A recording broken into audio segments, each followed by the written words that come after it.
दर्शन news. Ekma के बंधन वाटिका विवाह भवन के पार्टी परिसर में जन स्वराज कार्यकर्ता सम्मेलन पार्टी के युवा नेता एवं जन स्वराज के एकमा विधानसभा के भावी उम्मीदवार विकास सिंह के नेतृत्व में संपन्न हुआ। कार्यकर्ता सम्मेलन में जन स्वराज के गतिविधियों एवं प्रशांत किशोर के सपनों को साकार करने के लिए कार्यकर्ताओं को प्रोत्साहित किया गया। इस बीच जन स्वराज नेताओं ने कार्यक्रम में उपस्थित कार्यकर्ताओं को फूल माला पहनाकर भव्य स्वागत किया। सम्मेलन में पार्टी द्वारा चलाए जा रहे हस्ताक्षर अभियान में सभी लोगों से बढ़ चढ़कर हिस्सा लेने का अनुरोध किया गया। कार्यकर्ता सम्मेलन की अध्यक्षता जन स्वराज प्रखंड अध्यक्ष राजेश गिरी ने किया।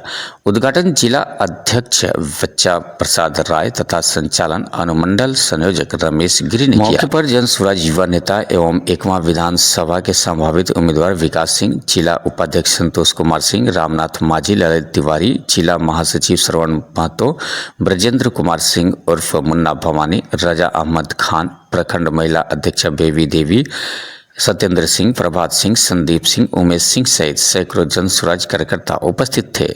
सारण से वीरेश सिंह की रिपोर्ट। जी अपना बाल बच्चा में 50,000 रुपया महीना खर्च करता। परिवार के मालिक अपना बाल बच्चा में 50,000 रुपया महीना खर्च करता, ओकरा के पढ़ाओ में, खिलाओ में, रखे में। और जब ओकर लड़का पता चले कि आवारा बा, पकड़ी तो बैठ के ताश खेलता, तारी पियता, तो ओकरा के का कहे? हम ओकरा के कहे कि निश्चित रूप से गार्जियन शराबी होगी और शाम के पिए वाला शराबी ना होगी, वो दिन रात पी के मातल रहे वाला शराबी होगी। बात सही बात ना? 50,000 रुपया खर्चा करता महीना में और बेटा पकड़ी तो बैठ के ताश खेलता, तरबाना में जाके तारी पियता, एक माने बाकी गार्जियन गलत बा। तो हमनी के बिहार के जे हमनी के गार्जियन बा, सरकार वो 3,70,000 करोड़ के बजट बनावता।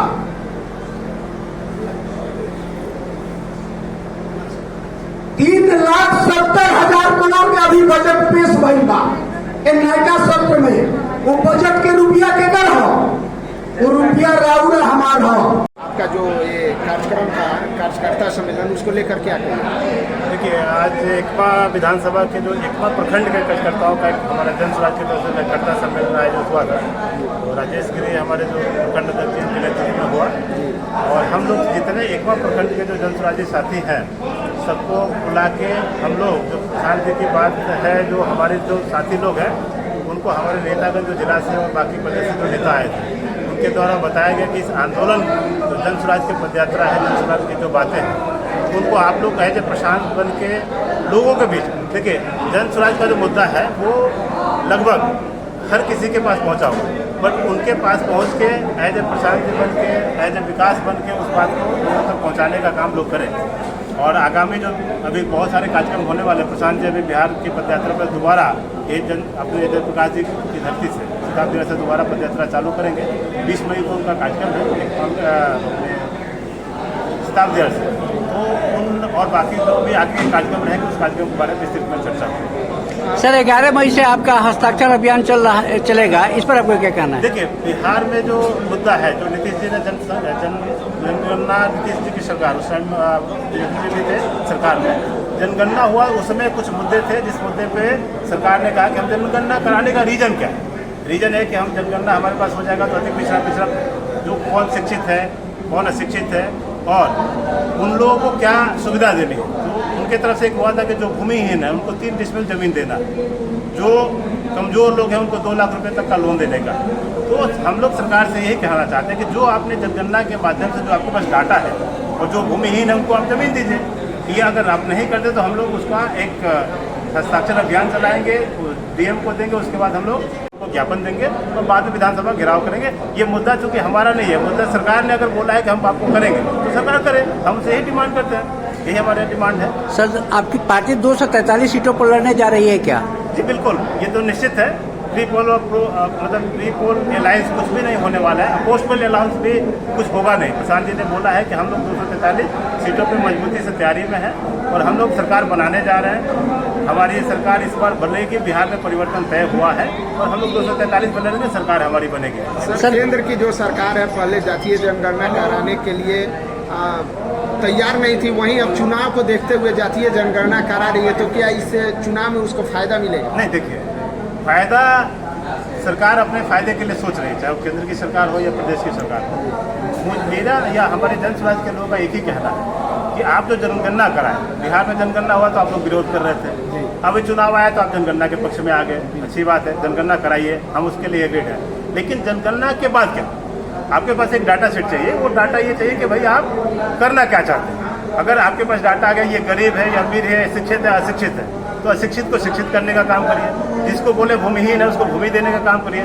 केवल डाटा इकट्ठा करने जनता से मेरा केवल यही अपील है कि पूर्व और वर्तमान जो भी पहले की सरकार या पहले के जो जनप्रतिनिधि है और जो वर्तमान के जनप्रतिनिधि, आपको लगता है कि आपके मौके पे, आपके सुख में दुख में या आपके काम में वो काम आए, तो आपको सब जग जाहिर है। और नहीं है तो नया परिवर्तन बिहार में जैसे परिवर्तन हो वैसे एकमा में परिवर्तन हो। और एकमा की जनता बिल्कुल परिवर्तन के लिए तैयार है। आज जनसुराज का आंदोलन आप जो देख रहे हैं, ये आंदोलन हर घर में, हर व्यक्ति, हर परिवार में आंदोलन पहुंचा हुआ है और ये आंदोलन परिवर्तन करेगा, ये निश्चित है। और एकमा में परिवर्तन होगा और एकमा की जनता मालिक से हम आग्रह करते हैं कि आप लोग प्रशांत जी की बातों को, अगर लगता है कि प्रशांत जी बातें अच्छी कर रहे हैं, आपको परिवर्तन करना चाहते हैं, वोट आपके लिए मांग रहे हैं, आपके बच्चों के लिए मांग रहे हैं, आपके परिवार के लिए मांग रहे हैं, तो अगर ऐसा हो रहा है तो आप उनके हाथों को मजबूत करें, 4 कदम आप भी आगे चले, हम लोग प्रयासरत हैं और एकमा में परिवर्तन निश्चित है। यही बात है। आपको तो सर, शिक्षा व्यवसाय बन गया है, इस पर आपको क्या कहना है? देखिए, शिक्षा का व्यवसायीकरण होने का जो बड़ा रीजन है वो है कि हमारी सरकारी जो स्कूल है, सरकार के जो सरकारी स्कूल के जो शिक्षक हैं, उनको शिक्षण कार्य के अलावा बाकी सारा कार्य कराया जाता है। जो भी शिक्षक है उसको शिक्षण छोड़ के बाकी सभी काम, कभी बकरी के गिनने का काम, कभी दारू पीने वालों को पकड़ने का काम, कभी जनगणना का काम, कभी खिचड़ी का काम, मतलब जो काम उनका मूलभूत काम है, शिक्षा का काम, वो छोड़ के बाकी हर काम शिक्षक से कराया जाता है। जब हमारी सरकार आएगी तो हमने बोला है, पहला मुद्दा है कि भाई हम शिक्षा का काम करेंगे, विश्व स्तरीय शिक्षण प्रशिक्षण की व्यवस्था हम प्रखंड स्तर पे करेंगे। वो क्या करेंगे भाई, जब तक हमारे जो सरकारी स्कूल हैं, वो सरकारी स्कूल के जो भी शिक्षकगण हैं, उनको हम शिक्षण कार्य के अलावा किसी काम में हम लोग सहभागी नहीं बनाएंगे। और बाकी जो और मूलभूत सुविधा जो चाहिए, जैसे अभी डिजिटल इंडिया है, सभी लोग बोले डिजिटल तरीके से पढ़ाई हो, जो प्राइवेट स्कूल में जो सुविधा होती है उससे अच्छी सुविधा हम सरकारी स्कूल में दें, उसके लिए हम लोग प्रतिबद्ध हैं और वो हम लोग करेंगे। Thank you sir. जनगणना कराइए और जो मुद्दा आता है, आप जनगणना कराने के बाद आप 3 डिसमिल जमीन की बात जो भूमिहीनों की की है वो दीजिए, आप भी दीजिए। केंद्र सरकार ने पूरे प्रदेश में, पूरे राष्ट्र में, हम कहते हैं जनगणना के आधार पे जो भी सुविधा आपको देना है वो देना शुरू करिए ना। बिहार में तो हुई है जनगणना। मैं यहाँ की सरकार से पूछना चाहता हूँ, बिहार सरकार से पूछना चाहता हूँ, यहाँ पे डबल इंजन की सरकार है, तो सरकार जो भी जनगणना के बाद आश्वासन दिया लोगों को कि हम जमीन देंगे, हम पैसा देंगे, 2 लाख रुपया देंगे, तो आप 2 लाख रुपये दीजिए, भूमिहीन को 3 डिसमिल जमीन दीजिए, यही तो मुद्दा है। लेकिन जब चुनाव आता है तो नए नए मुद्दा लोग लेके चले आते हैं। अभी बहुत सारे मुद्दा आएगा, अभी तो चुनाव आने वाला है, बहुत सारा मुद्दा आएगा, लेकिन अब बिहार में इस बार कोई मुद्दा नहीं चलेगा। यहाँ पे परिवर्तन का मुद्दा है, दोनों लोगों से लोग त्रस्त हैं, दोनों सरकार, पूर्व और वर्तमान की सरकार लोग सबका कार्यकाल देख लिया है। अब नई सरकार बनेगी, प्रशांत जी के जो अगवानी की है, उनके जो नेतृत्व। बिहार की सबसे बड़ी समस्या है पलायन, क्या आपकी सरकार पलायन रोक पाएगी? निपुण जी, पलायन जो मुद्दा है, इस मुद्दे पे अभी बहुत लोग पलायन की बात करते हैं। मैं पलायन के बारे में आपसे, प्रशांत जी की बात है, मैं आपको बताना चाह रहा हूँ। पलायन क्या है? पलायन है कि हमको यहाँ पे रोजगार नहीं मिलता, उसको हम बाहर भेजते हैं ताकि रोजगार नहीं। हम ये कहते हैं, प्रशांत जी ये कह रहे हैं कि हम अभी भी कुछ युवाओं को, आप पता कर लीजिए, हमारे यहाँ बहुत सारे युवाओं को ट्रेनिंग करके, जो कॉल सेंटर का काम है, हम लोग यहाँ से काम देने का काम अभी से शुरू कर चुके हैं। सरकार आएगी तो हम यहाँ पे स्किल डेवलप करेंगे, लोगों को ट्रेन करेंगे, ट्रेन करके यहाँ पे हम रोजगार क्रिएट करेंगे। अभी रोजगार क्रिएट तो अगर बड़े लेवल की बात ना करें, हम छोटे स्तर पे, जैसे प्रखंड स्तर पे या अपने स्टेट के जो जिला में बहुत सारे युवा हैं जिनको हम अभी ट्रेनिंग करके उनको एक यूट्यूब चलाने का काम सिखा रहे हैं। और बहुत सारे चीज़ है जिस पे हम लोग काम करेंगे, जैसे फोटो उद्योग में बहुत सारे हैंडवर्क होता है जिसका काम हम चाहें। अभी जैसे एक तो हम क्षेत्र में घूम रहे हैं तो कई जगह देख रहे हैं कि छोटे उद्योग धंधा लगाया गया है, जैसे सिलाई मशीन का काम चल रहा है, वहाँ पे 20 लोग काम कर रहे हैं, उसको बड़े स्केल पर हम लोग 100-200 लोग का काम कर सकते हैं। और लोगों को ट्रेन करके यहीं पर रोजगार देने का काम करेंगे। ये हमारी सरकार के लिए तय है। प्रधान जी की बात है, सबसे बड़ा मुद्दा पलायन पे पहले प्रधान जी ने बोला और उस मुद्दे पे हम लोग काम करेंगे। उसके लिए ब्लूप्रिंट तैयार है, सरकार बने वो ब्लूप्रिंट काम करेगा, ये सबको देखने को मिलेगा।